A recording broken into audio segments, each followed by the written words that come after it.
Sua misericórdia se renova, sua misericórdia se renova e faz tudo novo,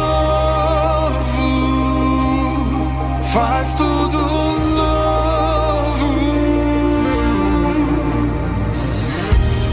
O sol brilha sobre o mundo inteiro, aquece o fraco e o guerreiro com o seu calor, com o seu grandioso. Graça e paz. Olá, graça e paz. Bom, nós estamos aqui para a gente voltar com o nosso estudo das células, né? Infelizmente ainda estamos vivendo distanciamento social, né, nega? E já estamos com saudades, né, desse ajuntamento, de estarmos juntos, né? E nada melhor do que compartilhar essa palavra com vocês, né, no dia de hoje. E dizer que nós estamos com saudade de todos, mas é de todos, sem exceção nenhuma, né? E nós escolhemos a nossa casa, que é o nosso ambiente, né? Do qual nós nos reunimos. Hoje a gente se reúne, faz nossos ajuntamentos, estuda a palavra, brinca, ri, chora junto, come junto, come junto aqui nesse ambiente aqui, né? Nada melhor do que um ambiente, né, familiar, daquilo que nós, como uma característica da nossa própria célula, né? Amém. E eu acredito que você em casa também, né, tem essa vantagem de estar junto à sua família, né, ouvindo essa palavra e também fazendo a sua célula aí na sua casa. Junto conosco, né? Pega a sua Bíblia aí também, em nome de Jesus, né? Vamos estudar um pouquinho junto, vamos ler junto, para a gente compreender mais da palavra de Deus, né? Graças a Deus, né? Nossas células tem sido um mergulhar na palavra, mergulhar no entendimento do Evangelho, né? E graças a Deus, né, por essa proximidade através da internet, podemos compartilhar junto com você. Mesmo com esse tempo de pandemia, né? Com toda a dificuldade que a gente encontra nesse tempo, a gente ainda consegue chegar até os irmãos. Amém? Amém. Mas sem mais delongas. É verdade. Sem mais delongas, né? Nós já encerramos, né, Últimos estudos, os últimos estudos, né, que eram as evidências, né, da existência de Deus, né? Nós já concluímos aquela sequência de estudos. Agora nós estamos trazendo uma nova sequência de estudos, do qual eu acredito que é muito familiar, né? É uma palavra, eu vou usar essa expressão, né? Gostosa de se falar, né? De compreender, de uma linguagem simples, do qual eu creio que você vai se familiarizar muito e entender. Além do que é um fundamento. Exatamente. É um fundamento da vida cristã. É uma coisa que nós, como crentes, evidencia, né? Nós como crentes, como salvos em Cristo, nós temos que compreender, e é o que nós vamos fazer, que é o quê? É pregar o plano da salvação. O plano da salvação é um dos principais fundamentos da vida cristã. É um fundamento fortíssimo. É algo muito profundo na vida cristã. E do qual nós precisamos compreender, né? Entender esse caminhar diário, né? Amém. Entender esse plano de salvação. E o primeiro tópico fala exatamente a respeito dessas características, né, do plano de salvação, né? A salvação é em vida, né? Fala o primeiro tópico, né? E falar de salvação, eu acho bem interessante, assim, que falar de salvação é falar sobre... É algo como se dissesse assim, é alguém que está correndo perigo, né? Exato. Alguém que está com a vida em perigo, né? Uma vida que pode, né? Alguém que não compreendeu ainda o plano da salvação. Essa pessoa está em perigo. É verdade. Bem? E esse plano de salvação tem um tópico, né? Em que a própria palavra de Deus ela aborda a respeito do carcereiro, né? Ali em Atos, capítulo 16, ele vai falar exatamente a respeito do carcereiro, né?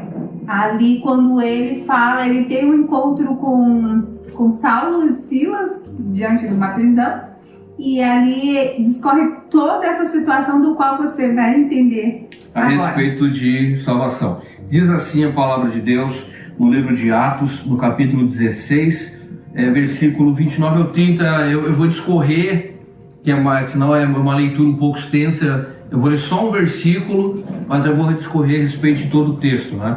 Diz assim: então o carcereiro, tendo pedido uma luz, entrou precipitadamente, entrou muito rápido, entrou correndo, e trêmulo prostrou-se diante de Paulo e Silas. Depois, trazendo-os para fora, disse: senhores, que devo eu fazer para que seja salvo? Né? A pergunta dele foi essa: o que eu posso fazer para que seja salvo? Para a gente entender o contexto, Paulo e Silas entraram naquela cidade onde eles estavam presos. Eles entraram naquela cidade e começaram a pregoar a palavra de Deus, o Evangelho, o reino de Deus, a salvação em Jesus Cristo. Eles estavam pregando a salvação. Palavra de salvação. Por isso que ele pergunta: o que eu preciso fazer para ser salvo? Porque era a mensagem que Paulo e Silas pregavam na cidade, por isso estavam presos, né? Então o que aconteceu? Paulo e Silas entraram naquela cidade e começaram a pregar o Evangelho. E tinha uma moça que era possuída por um espírito, e esse espírito era um espírito adivinho, que adivinhava o futuro, e ela ela viu eles e começou a dizer: olha, esses são os dois homens. Esses homens são os homens que pregam a palavra de salvação. A palavra de salvação, né, do Deus Altíssimo e tal, e ia denunciando eles. E isso era contra a pregação, era contra a estrutura religiosa daquele lugar. Era totalmente contrário. A pregação do Evangelho de Cristo era completamente contrária, não se podia pregar aquilo. Eles estavam fazendo algo, então, que aos olhos das autoridades romanas era contra a lei. E eles foram, por dias, eles andando pela cidade e ela atrás deles. E ela atrás deles, denunciando eles. Olha, esses homens pregam a salvação em Cristo, pregam a palavra de Deus, o Evangelho, Deus Altíssimo e tal, não sei o quê. Uma daqueles dias ali, Paulo se indignou e repreendeu com aquela perturbação daquela mulher gritando e denunciando e falando que ele era. Ele virou e falou, ordenou que o espírito saísse dela, e o espírito saiu. Aí você pode olhar e dizer: glória a Deus, aleluia, a mulher está salva, está liberta. Mas trouxe uma revolta, né? Teve um problema, porque ela era uma escrava, então ela tinha um proprietário, e o proprietário... E ela trazia os bens, né? O proprietário ganhava dinheiro com as adivinhações dela, né? O proprietário dela ganhava... Todo, né, começou um prejuízo ali pro dono da escrava. Falou: pô, eu ganhava dinheiro com a escrava, com tudo aquilo que ela trazia, né? Quem queria saber alguma coisa ia até ela e consultava, e para fazer essa consulta tinha que pagar. É necessário um pagamento. Então trouxe para o dono dos escravos, para os donos da escrava, trouxe um prejuízo. Então eles foram aprisionados por conta disso, por estar pregando coisa conforme os costumes daquele povo, né? E tudo isso aí você vai encontrar no livro de Romanos, Atos, capítulo 16, versículo 29 e 30. Eu já estou com outra marcação exatamente aqui. A respeito dessa palavra, né? E eu acho interessante ali quando Paulo e Silas se viram naquela situação, né? E eles ali imediatamente, né, foram levados, né, presos, justamente porque eles denunciavam. Deixa eu só corrigir um negocinho aqui. A partir de Atos 16:16. Eu tava com a marcação em Romanos, eu falei Romanos, mas não é Romanos. Atos 16:16 vai tratar. Romanos é o próximo tópico que a gente vai comentar aqui. Eu já tava lá no outro tópico, né? Mas enfim, a partir de Romanos 16:16, os amados encontram toda essa narrativa que a gente falou aqui, né? Mas então, aonde nós queremos chegar é exatamente a prisão de Paulo. Exatamente. Então o que acontece? Eles, presos, foram açoitados, apanharam muito, tiveram sua roupa tirada, apanharam muito e foram jogados na prisão. A palavra de Deus diz que à noite, eles já na prisão, amarrados pelos pés a um tronco, eles louvavam a Deus. Eles oravam e cantavam diante hinos. daquela situação, daquela circunstância, né? Eles sabiam a quem eles estavam pregando, né?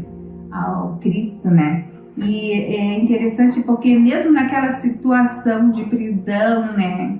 Se verem, eles estavam ali por causa da mensagem de Cristo, né? Amém. E diante de tudo aquilo, houve. A palavra de Deus diz que durante aquele momento que eles estavam louvando, glorificando a Deus ali, houve um terremoto. Então eu começo a viajar nessa palavra em relação a isso, porque ali diz assim que as portas se abriram, né? As correntes foram quebradas, né? E o carcereiro, vendo aquela situação, estava ali, né? E ele, quando ele viu aquela situação, ele imaginou que os presos iriam fugir porque as portas estavam abertas, tinha tudo para Já fugiu todo mundo, eu vou me matar porque eu tenho que guardar isso aqui com a minha vida. A vida dele estava em jogo, A né? vida dele estava em jogo ali, se todos tivessem fugido. Ele tirou, chegou a desembanhar a espada para se matar. E Paulo, quando viu aquela cena, ele Gritou lá de dentro: não faça isso, nós estamos aqui. E diante de tudo aquilo que... É agora que nós chegamos no versículo. Nós chegamos a esse versículo de Atos 16, 29 e 30. E ali o carcereiro ele se deparou, né, com uma luz. E entretanto ele se prostrou, né? Ele pediu uma luz para entrar, era escuro lá dentro. E de repente ele se deparou com aquela cena e vendo Paulo e Silas, né? Ele disse assim: o que devo fazer para que seja salvo? Porque ele entendeu exatamente o motivo que Paulo e Silas estavam presos naquele momento, porque eles pregavam a palavra da salvação. E ele queria profundamente entender aquilo, porque ele viu diante dos próprios olhos uma situação que não é normal. Ele viu, ele foi testemunha ocular. Ele foi testemunha ocular naquele momento, né? Das grandes coisas que o Deus que nós servimos é capaz de fazer pelos seus. É verdade. Pela propagação do seu evangelho. Então o que aconteceu naquele momento? O carcereiro viu uma situação de perigo. O chão tremeu. A Bíblia, a palavra de Deus diz aqui no livro de Atos que os fundamentos daquele lugar ruíram, se moveram, quer dizer, as portas abriu tudo, arrebentou os trincos, arrebentou tudo, as cadeias, as algemas todas se abriram com aquele tremor. Ele foi testemunha de tudo aquilo e ele falou: pronto, agora fugiu todo mundo, tô morto, vou morrer, o que vai ser da minha família agora? E de repente ele vê que está todo mundo lá dentro, ele entende, e então ele percebe a mensagem que Paulo e Silas pregavam, e era por essa mensagem que eles estavam presos, né? A mensagem da salvação. Fala: Senhor, o que eu preciso fazer para que eu seja salvo, né? E depois das vezes para fora diz: Senhores, que devo fazer para que seja salvo? Eu acredito, não sei se... Acredito que não só aquele carcereiro, né? Mas eu acho que nós já nos deparamos com essa situação, né? Em que em algum momento da nossa vida, nós imaginávamos assim: o que nós precisamos para ser salvo? Não sei se você já se fez essa pergunta, né? Será que realmente eu estou salvo? O que eu preciso para entender esse plano da salvação? O que eu preciso compreender através do Evangelho de Jesus Cristo? Que eu sou salvo, né? E é exatamente essa palavra que está aí, né? O carcereiro se viu nesse momento, nessa situação. E a pergunta que ele fez para Silas e para Paulo e Silas, foi exatamente: o que eu preciso? E se você já entendeu isso na sua vida, esses estudos vão te ajudar também a ensinar e a explicar para quem ainda não entendeu a salvação em Cristo Jesus e a necessidade disso. Tá, e concluindo esse pensamento, ele fala, né? Paulo e Silas falam o quê? Crer. Crer. E o que nos evidencia, né? A resposta, né? A resposta. Que é a exatamente. Resposta, né? Tá aqui, ó. 16. Começa tal, aqui no 23:30 vai ser no 31 a resposta. Tá aqui, ó.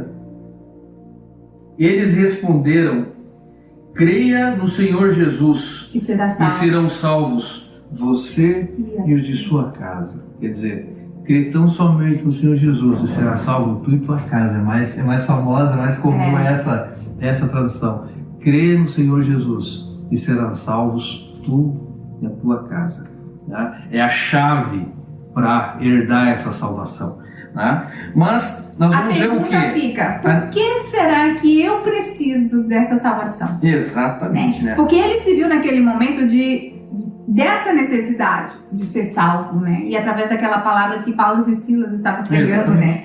E aí, às vezes, a gente se pergunta também, o que eu preciso fazer para ser salvo? É o nosso primeiro tópico, né? Exatamente. Agora nós estamos o tópico dessa célula aqui, né? É a necessidade da salvação. É o primeiro tópico dessa série de estudos que nós teremos agora. O porquê da salvação? É simples, né? Porque todos pecaram contra Deus e estão sujeitos às consequências do pecado. Pecado é todo pensamento, ato ou palavra contrários à vontade de Deus. E quando nós compreendemos isso, que nós estamos fora da vontade de Deus, né, fora daquilo, dos planos, né, de Deus, nós compreendemos que nós estamos, de fato, né, pecando. Porque aqui, quando a palavra fala assim, tudo contrário à vontade do Senhor, né? Então, por algum momento, nós nos colocamos assim, né? Nós nos vemos assim, fora do plano, da vontade de Deus, quando nós não compreendemos essa necessidade da salvação. Porque é necessário, né, que todos venham ser salvos, porque a palavra de Deus, ela está aí exatamente para isso. Cristo, ele se fez, né, exatamente para isso, para que todos fossem salvos, né? Mas é preciso compreender essa necessidade. E o pecado, ele é o que faz a separação do homem com Deus, né? E quando você entende exatamente isso, essa consequência que o pecado vai trazer à nossa vida, à sua vida, à minha vida, né? É que nós compreendemos que realmente nós estamos separados, nós estamos afastados dos planos de Deus, né? Então o pecado é ele que faz essa separação, né? Por isso que existe essa necessidade de salvação do homem, porque o homem em si, ele já é pecaminoso, né? Ele tem a natureza pecaminosa. E muitas vezes nós, fora, né, dos planos de Deus, nós não conseguimos compreender nem o que é pecado, né, para entender exatamente a necessidade que nós temos de ser salvos. Então nós estamos aqui hoje, assim, exatamente tentando, assim, entender essa consequência que o pecado nos traz e que nos separa, né, desse plano de salvação. Amém. Nós éramos destituídos, né? O homem sem Deus, ou seja, nós éramos destituídos da glória de Deus, né? Que agora sim, Romanos, já está Romanos 3:23, que diz assim, é bem conhecido, né? Pois todos pecaram e estão destituídos da glória de Deus. Tá? Fora, né? Destituídos, foram colocados fora, foram despedidos da glória de Deus, né? Porém, o texto continua, diz que sendo justificados gratuitamente por sua graça, por meio da redenção que há em Cristo Jesus, né? Então, né, todos nós estávamos destituídos da glória de Deus, estávamos completamente fora disso, né? Não fosse o sacrifício de Cristo no Calvário, né? Gratuitamente, né? Gratuitamente, ó, ser destituído é o mesmo que ser demitido, deposto de um cargo ou posição, ser privado de autoridade e dignidade, né? Esse versículo de Romanos mostra-nos a queda do homem, que tendo sido criado para uma alta posição diante de Deus, na posição de filho, né, perdeu pelo pecado essa condição, bem como a dignidade e a sua autoridade espiritual. O homem passa a ser, a partir dali, apenas uma criatura e não mais filho de Deus. Olha como a consequência do pecado original lá no Éden trouxe uma separação horrível. Porém, Cristo se fez carne, se fez maldito por nós, né? Deus entregou o seu próprio Filho para que nós recebêssemos essa salvação. Gratuito. Nós estávamos destituídos da glória de Deus. Tá? Dessa destituição do estado da glória que o homem tinha de Deus, tornou-se um ser decadente. Tá? E dessa decadência surgiram consequências gigantescas a nível mundial. Guerras, fome, violência, degradação Tudo isso que moral, nós vemos hoje em doenças, dia, né? enfim. É consequência do pecado, né? Tudo isso é consequência do pecado. É consequência do erro do homem, da rebeldia do homem, de tudo isso. Por isso precisamos encontrar a Cristo para voltarmos a fazer parte desse reino e herdeiros dessa glória, né? Ser co-herdeiro, né? Co-herdeiros, obrigado. Muito obrigado, meu. Verdade. Co-herdeiros com Cristo, né? Nós estávamos separados de Deus. Verdade. Nós Porque estávamos o pecado, separados de ele faz Deus. isso, né? Ele nos separa do nosso Criador, né? Do nosso Pai, né? Porque ali, antes, né, quando nós estávamos destituídos da glória do Senhor, nós também nos tornamos separados, porque o pecado, ele faz exatamente isso, a separação, né? Como tem o versículo da palavra aqui que fala a respeito que o pecado, ele gera morte, né? E muitas das vezes nós nos vemos assim, separados de Deus por causa do pecado, por causa das nossas iniquidades. E Isaías, ele vai retratar exatamente a respeito disso. Isaías 59, capítulo 59, versículo 1 e 2. Deixa eu ler aqui, amor. Eis que a mão do Senhor não está encolhida, para que não possa salvar, nem surdo o seu ouvido, para que não possa ouvir.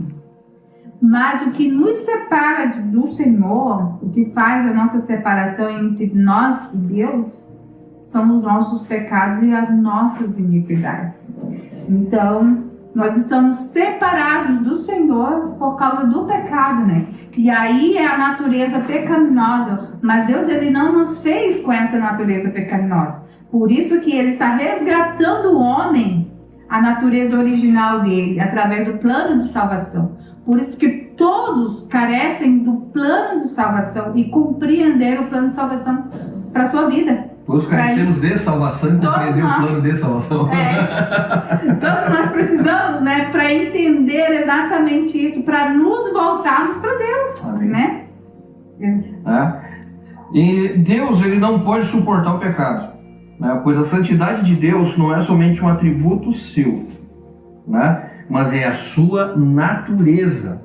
Uma característica dele. Pedir para Deus aceitar o pecado seria o mesmo que pedir para que você parasse de respirar. Imagina. E mesmo assim continuasse vivo.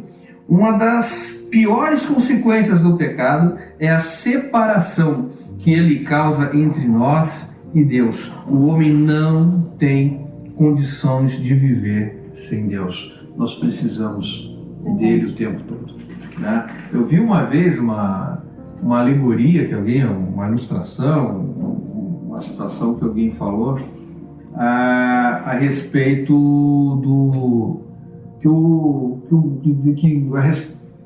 falando que Deus permite as guerras e tudo isso e tal, e falou isso numa sala de aula, dizendo que se Deus permite tudo isso, então Deus é mau, né?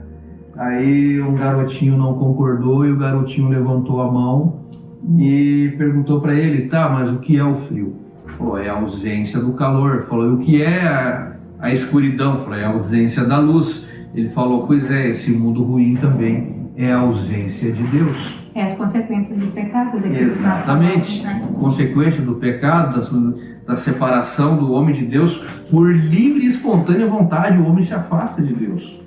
Tá? O homem se afasta de Deus.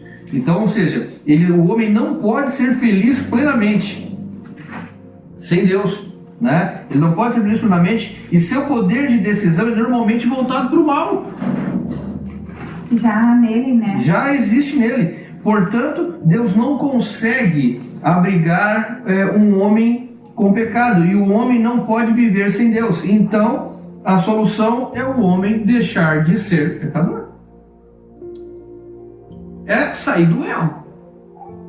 Tá? É isso que nós precisamos compreender, né? Colocar isso em nós e fazer com que o nosso irmão aquele deixar que essa nos natureza cerca, pecaminosa. exatamente, que o nosso irmão, aquele que nos cerca, compreenda também isso. E é interessante em relação a essa palavra também, que fala assim que o homem ele tem que deixar de ser pecador. E eu acho interessante no sentido de que é mais fácil a gente se aproximar de Deus. E eu acredito muito, quando a gente se aproxima da palavra de Deus, da revelação do qual Deus ele nos dá, a tendência é que o nosso pecado ele acaba desaparecendo, ele vai saindo. Porque o Senhor ele vai nos abrir os olhos daquilo o homem vai que nós largando. precisamos compreender nele, do que é o pecado. O homem vai largando as velhas práticas. Aí exatamente, ele vai saindo das velhas práticas, compreendendo o Evangelho de Cristo e entendendo que se torna pecado dentro dele, né? Amém. Nós éramos mortos espiritualmente, sem a graça de Cristo. Mortos espiritualmente, que está em Romanos 6, 23. Romanos capítulo 6, capítulo 23 diz assim: pois o salário do pecado é a morte, mas o dom gratuito de Deus é a vida eterna em Cristo Jesus, nosso Senhor. Né? O salário do pecado é a morte, ou seja... O salário do pecado é a morte, tá? Mas o dom gratuito de Deus, como a Alice falou agora há pouco, é de graça. O dom gratuito de Deus é a vida eterna em Cristo Jesus. Nós éramos mortos espiritualmente. O homem é formado de corpo, alma e espírito, né? Corpo é a parte física, né? É o que chamam de matéria, a matéria. Né? Aquilo que nós pegamos é aquilo que é tangível. Nós temos umas matérias mais assim, né? Outras maiores. Maiores, outras menores, né? Um pouquinho.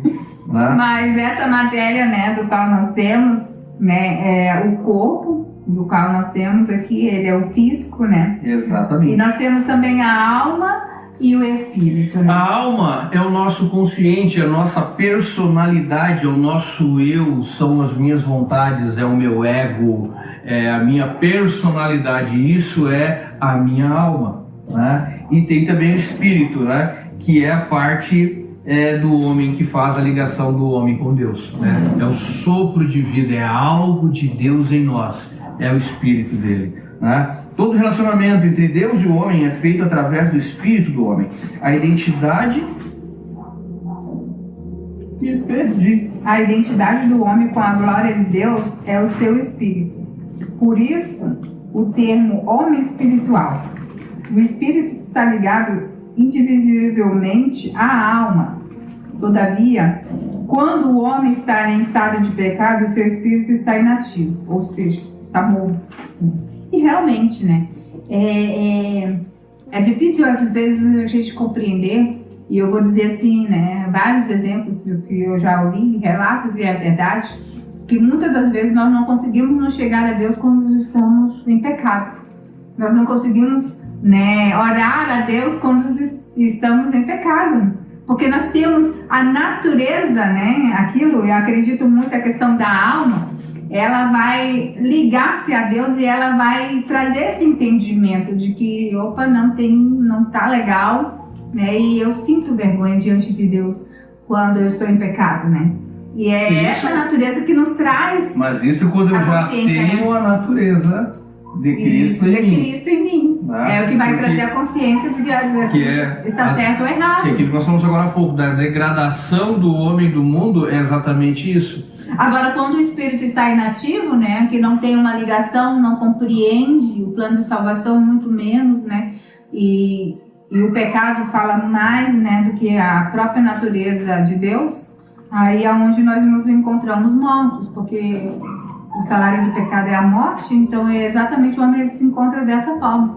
O ser vivente, né, se encontra exatamente assim. Então, o estágio final da morte espiritual, nós sabemos que é o inferno, onde o homem estará definitivamente separado da presença de Deus e sofrerá as punições do pecado. Exatamente, né? Nós vemos aqui, né, que cadê a identidade do homem com a glória de Deus, o seu espírito, né? Por isso o termo homem espiritual. O espírito está ligado individualmente à alma.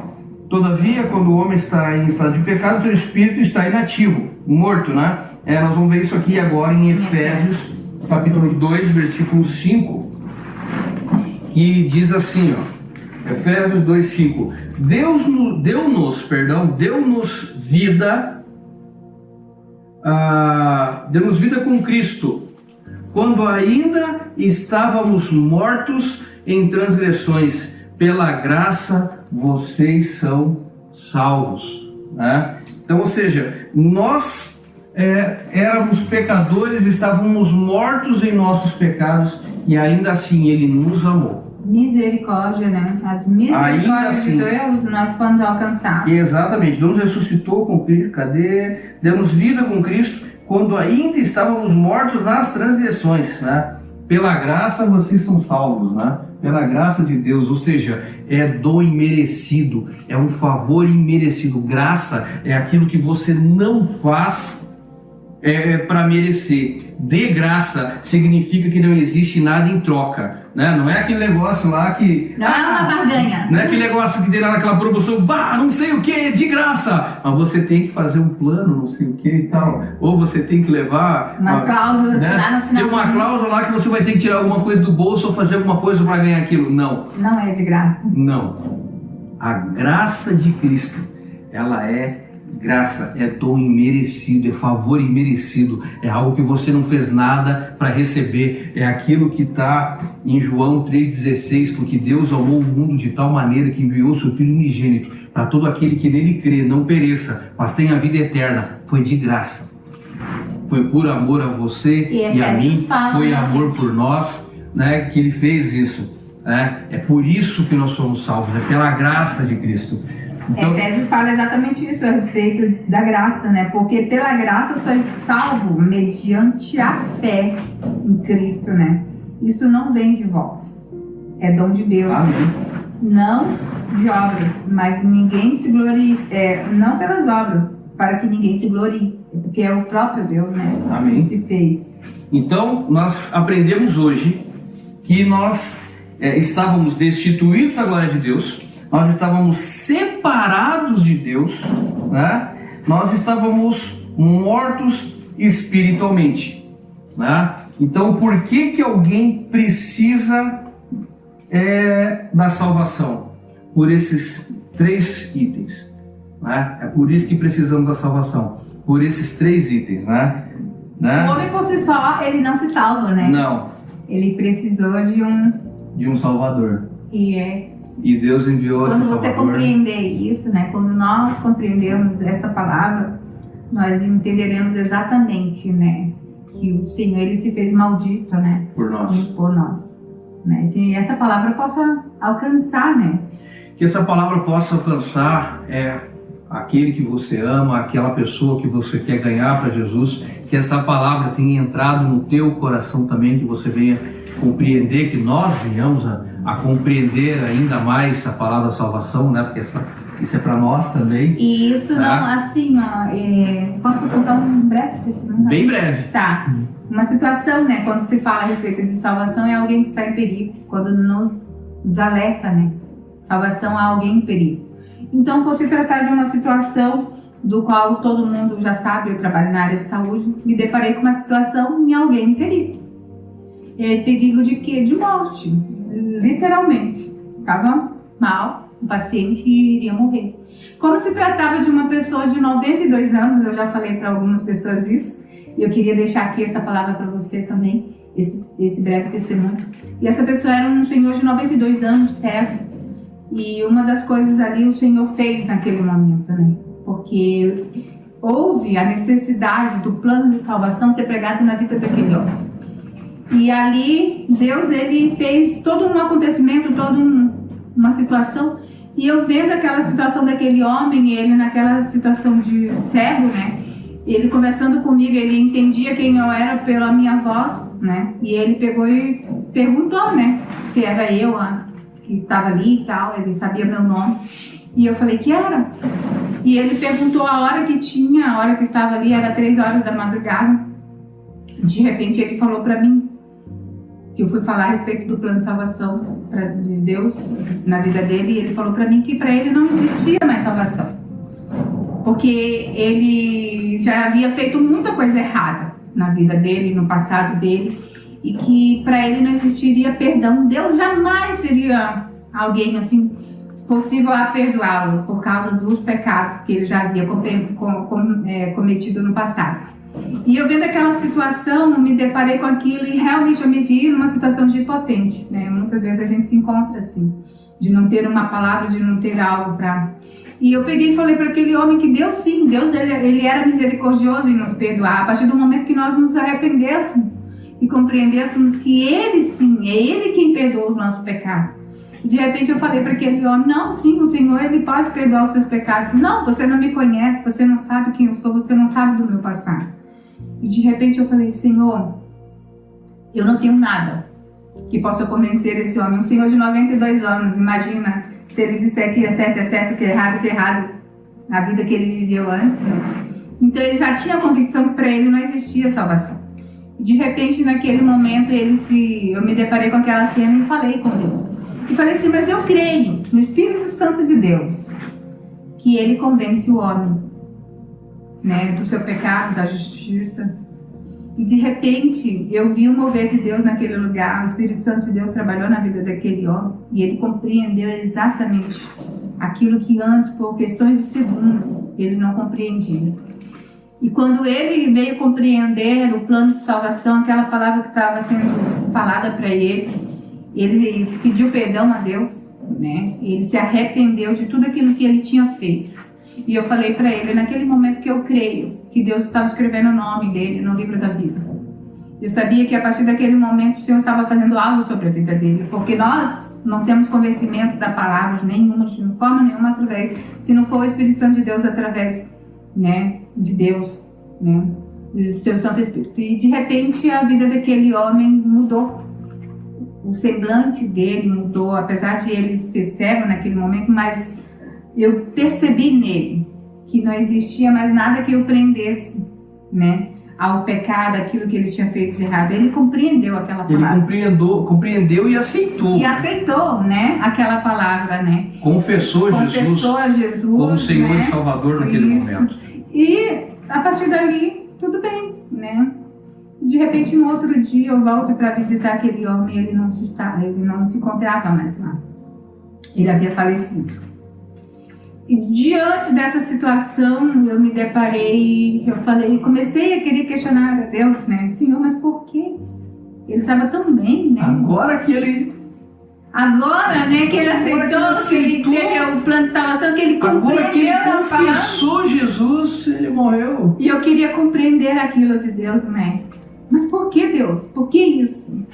E de repente eu ouvi aquela palavra, o próprio Deus falando ao meu coração de que o que tinha que ser feito já havia sido feito. E muitas das vezes a gente se depara com uma situação que nem essa, uma pessoa em perigo, só o que nos basta. Muitas vezes a gente não compreendemos o plano de Deus, né? Mas o que nos basta é falar essa palavra, ter o plano de salvação para uma pessoa que está em perigo, que está morta espiritualmente falando, né? E quando eu entendi que o Senhor disse assim, o que tinha que ser feito já foi feito, exatamente, a palavra de Deus tinha sido pregada para aquele homem. E ele compreendeu. Não nos interessa, né? Muitas vezes compreender se a cura daquele homem era algo que ele precisava. Muito mais do que a cura, eu compreendi que ele precisava de salvação. E isso em Cristo ele alcançou. Glória a Deus. Então nós temos que estar preparados para quando nós precisamos levar essa palavra para alguém. Amém? Por isso eu te encorajo, né? Você que esteve conosco hoje aqui, compreendendo um pouco aqui o primeiro tópico aqui desse novo estudo, que você possa persistir nisso e que você possa alcançar mais e mais pessoas para a honra e glória do Senhor Jesus. Eu quero orar com você nesse momento. Amém? Pai, nós te louvamos, Senhor, pela Tua palavra que é viva e que é eficaz. Eu te agradeço por cada um, Senhor amado, que está assistindo agora. Eu louvo a Tua vida, Senhor, porque eu creio que Tu estás também, através do Teu Santo Espírito, fazendo uma obra em cada um, Senhor. Que cada um seja um proclamador do Teu Evangelho, um discipulador, um ganhador de almas, em nome de Jesus, Pai. Nós clamamos a Ti e em tudo nós Te agradecemos e em tudo nós Te louvamos. Amém. Que o Senhor te abençoe, em nome de Jesus, graça e paz. Fica na paz do Senhor, no nome de Jesus. Amém. Pregue o Evangelho. Amém. Sua misericórdia se renova, Sua misericórdia se renova e faz tudo novo, faz tudo novo.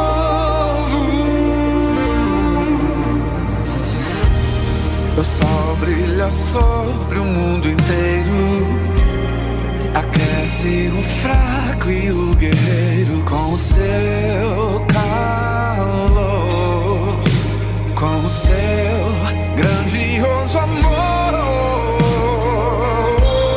Sua misericórdia se renova, Sua misericórdia se renova e faz tudo